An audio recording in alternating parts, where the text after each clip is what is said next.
И здраво на сите и добре дојдовте назад на мојот YouTube канал. Како што гледате по насловот, денеска повторно ќе одговарам на вашите прашања. Ова многу често го правам на Instagram, доколку не ме следите, не знам што чекате. И претходно имам снимано неколку Q&A видеа, така што ако на некое прашање не одговорам, сигурно одговорот се наоѓа во некој од претходните Q&A видеа.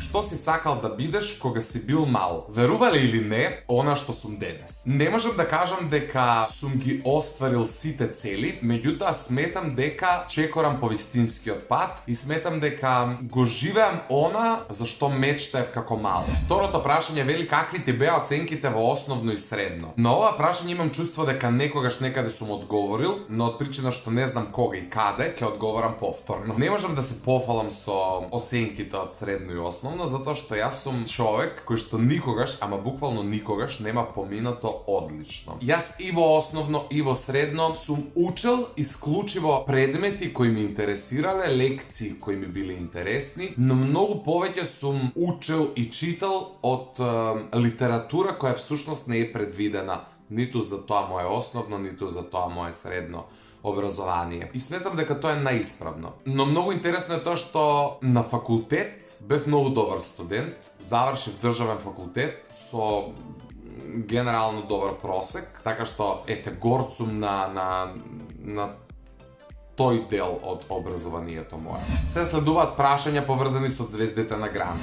Вели што ќе пееш во третиот круг. Од не знам која причина не смеам да ви откриам што ќе пеам во третиот круг, ниту смеев да ви откриам што ќе пеам во вториот круг. Песните ги бираме заедно со нашите ментори, во мојот случај Јелена Карлеуша и нејзиниот тим составен од Мира Шкорич и Ивана Петерс. Ги одбравме песните, имам една спора и една брза песна, меѓутоа за жал не смеам да ви откриам кои песни ќе ги пеам, затоа што ете такви се правилата и не би сакал да сносам последици затоа што ќе одговорам на ова прашање, а кај да е ќе слушнете за кои песни станува збор. Дали мислиш дека во третиот круг ќе бидеш многу подобар од вториот? Јас мислам дека мојот втор настап во Звездите на Грант беше и мојот најлош настап ever. Така што полошо од тоа не ни може да биде. Меѓутоа, искрено се надевам дека овој настап ќе биде многу подобар не само од вториот, туку и од првиот круг. Само вие следете ме, гледате емисијата Здравје Боже, уште ја немам снимано, не знам што ќе се случува, се надевам дека нема некоја проклетија пак да ми се случи. Како и да е, се надевам дека овој пат ќе ги оправдам вашите очекувања, очекувањата на жирито, но и собствени. Следното прашање вели како ти оди на TikTok. Јас сум во една чудна релација со TikTok. Постојат денови кога заборавам дека имам TikTok, но кога ќе се уклучам, знам да останам без пиење. Буквално цела ноќ скролам и гледам TikTok видеа. Лудило. Како и да е, заследете ме на TikTok, потпишан сум исто како на Instagram, така што заследете ме и на Instagram и на TikTok. Се надам дека наскоро ќе се активирам и ќе гледате почесто видеа од мене на TikTok, затоа што имам многу идеи, многу сочувани песни, ефекти и чуда, меѓутоа никако да се наканам да ги снимам. Дали сакаш и дали планираш твоја песна, те молам одговори.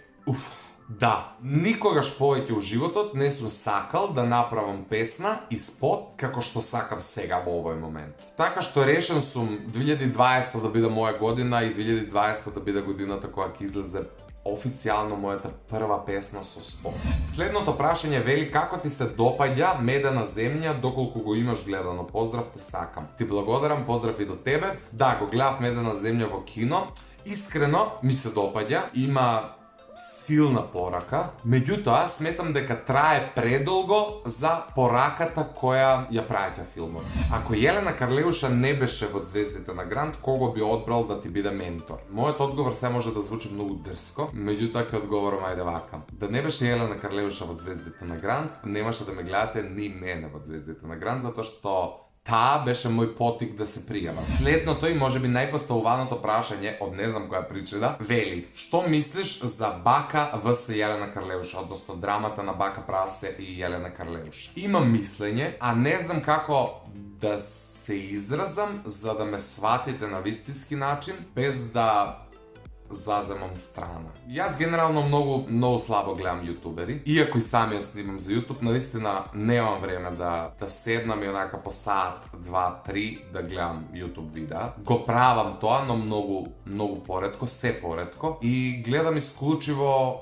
контент кој е некако соодветен на моите години. Бака Прасе е моментално најуспешниот јутубер на Балканот и јас тоа го почитувам. Меѓутоа неговиот контент не е соодветен на моите интереси и на моите години. Со самото тоа многу ретко и ги гледам неговите видеа, се трудам да бидам во текст со сите случувања, меѓутоа не е нешто на што кликнувам веднаш штом ќе се уклучам на YouTube. Сега, не можам да кажам дека Елена Карлеуша ми е идол, меѓутоа можам да кажам дека е жена на која се восхитувам. Јас не ја почитувам само како пејач, туку како личност. Јас сум израснал со нејзината личност, ги имам погледнато сите нејзини интервјуа. Како да ви обяснам, ми се допаѓа начинот на кој што се изразува, начинот на кој што размислува. И чести задоволство ми е што моментално работам со неја и што имав можност да ја запознам. Сега ќе ви дадам еден пример за да ме сватите што сакам да ви кажам. Доколку на пример Калиопи утре излезе и почне да плука по јутуберите или конкретно по мене, јас стварно не би си земал за право да направам видео каде што ќе плукам по Калиопи. Зошто? Јас може да ја сакам неа или да не ја сакам. Можам да ја почитувам нејзината музика или да не ја почитувам. Меѓутоа, таа жена постои на нашава естрада со години. Има песни, хитови, концерти позади себе. И ја на мои 24 години да се земам за право да плукнам по нејзиниот багаж, тоа е некултурно и невоспитано. Бака Прасе беше во драма со, например, Војаш и Бресквица. И мене таа драма ми беше сладка, затоа што Војаш и Бресквица тие се некако тука, на тој ранг. Има право да се дрзне да им одговори, да ги критикува, да ги коментира. Меѓутоа, Елена Карлеуша на нејзини 40 и нешто години е пред се жена, мајка и така натаму, и сега ти да земеш така да и се обреќаш е некултурно. При тоа, истиот Бака Прасе си зема за право да каже дека тој тие некои пејачи, мислејќи на Елена Карлеуша и Аца Лукас, ако не се лажам, ги кревал од мртвите, демек за нив веќе никој не знае, никој не ги слуша, никој не ги следи и демек он им ствара некаков публицитет. И тоа е некултурно. Единствената грешка на Карлеуша во целата таа ситуација што всушност им даде причина на јутуберите да прават контент на нејзин грб. Затоа што Карлеуша е сепак име и презиме. Генерално тоа е моето мислење за драмата и за Бака Прасе и за Елена Карлеуша. И последното прашање за оваа видео вели: Марио, дали имаш девојка? Ако може да знаеме и име. Машало. Немам девојка, се и да имам девојка, мислам дека нема потреба да знаете ниту име, ниту презиме, од причина што мој е изборот да се експонирам јавно, тоа не значи дека по дефолт треба да се експонират и сите луѓе кои ме обкружуваат и кои се дел од моето секојдневие. Ви благодарам што го гледавте и оваа мое видео, се надевам дека ви се допадна, доколку е така ставете лайк, претплатете се на мојот YouTube канал, следете ги моите социјални мрежи, а ние се гледаме многу наскоро со многу нови видеа. Чао и убав ден!